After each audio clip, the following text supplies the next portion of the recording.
पाराशर ज्योतिष केंद्र में आपका स्वागत है।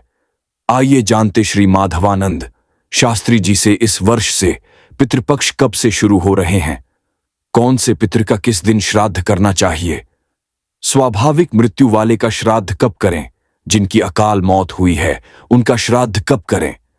आइए जानते हैं श्राद्ध विशेष। किस पितृ का श्राद्ध कब करें। जिन व्यक्तियों की सामान्य एवं स्वाभाविक मृत्यु चतुर्दशी को हुई हो उनका श्राद्ध चतुर्दशी तिथि को कदापि नहीं करना चाहिए, बल्कि पितृपक्ष की त्रयोदशी अथवा अमावस्या के दिन उनका श्राद्ध करना चाहिए। जिन व्यक्तियों की अपमृत्यु हुई हो अर्थात किसी प्रकार की दुर्घटना, सर्पदंश, विष, शस्त्र प्रहार, हत्या, आत्महत्या या अन्य किसी प्रकार से अस्वाभाविक मृत्यु हुई हो तो उनका श्राद्ध मृत्यु तिथि वाले दिन कदापि नहीं करना चाहिए। अपमृत्यु वाले व्यक्तियों का श्राद्ध केवल चतुर्दशी तिथि को ही करना चाहिए, चाहे उनकी मृत्यु किसी भी तिथि को हुई हो। सौभाग्यवती स्त्रियों की अर्थात पति के जीवित रहते हुए ही मरने वाली सुहागिन स्त्रियों का श्राद्ध भी केवल पितृपक्ष की नवमी तिथि को ही करना चाहिए, चाहे उनकी मृत्यु किसी भी तिथि को हुई हो। सन्यासियों का श्राद्ध केवल पितृपक्ष की द्वादशी को ही किया जाता है, चाहे उनकी मृत्यु किसी भी तिथि को हुई हो। नाना तथा नानी का श्राद्ध भी केवल अश्विन शुक्ल प्रतिपदा को ही करना चाहिए, चाहे उनकी मृत्यु किसी भी तिथि में हुई हो।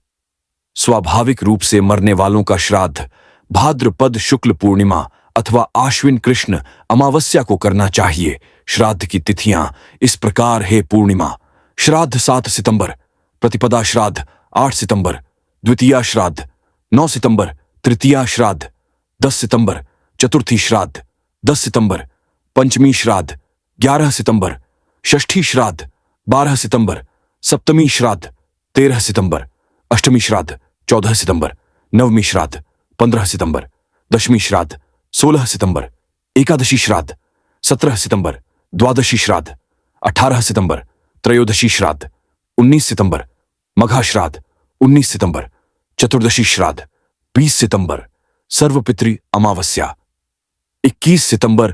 पितृपक्ष एक प्रकार से पितरों का सामूहिक मेला होता है।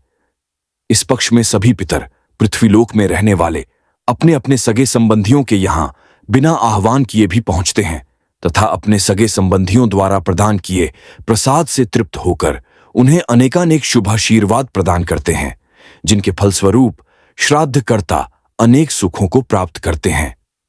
अतः श्राद्ध पक्ष में अपने पितरों की संतुष्टि हेतु तथा अनंत व अक्षय तृप्ति एवं उनका शुभाशीर्वाद प्राप्त करने हेतु प्रत्येक मनुष्य को अपने पितरों का श्राद्ध अवश्य करना चाहिए।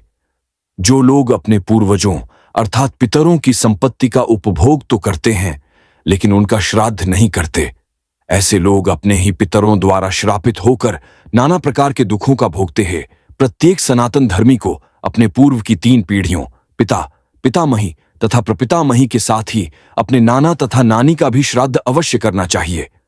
इनके अतिरिक्त उपाध्याय, गुरु, ससुर, ताऊ, चाचा, मामा, भाई, बहनोई, भतीजा, शिष्य, जामाता, भांजा, फूफा, मौसा, पुत्र, मित्र, विमाता के पिता एवं इनकी पत्नियों का भी श्राद्ध करने का शास्त्रों में निर्देश दिया गया है। इन सभी दिवंगत व्यक्तियों की पुण्यतिथि के दिन ही इनका श्राद्ध करना चाहिए। मृत्यु तिथि से तात्पर्य उस तिथि से है जो तिथि अंतिम श्वास परित्याग के समय विद्यमान हो। उसी तिथि को श्राद्ध पक्ष में दोपहर के समय 12:30 से 1 बजे तक श्राद्ध करना चाहिए। अगर तिथि ज्ञात न हो तो सर्व पितृ अमावस्या को श्राद्ध करें। और भी ऐसी ज्ञान भरी जानकारी के लिए जुड़े रहे हमारे साथ। राधे राधे।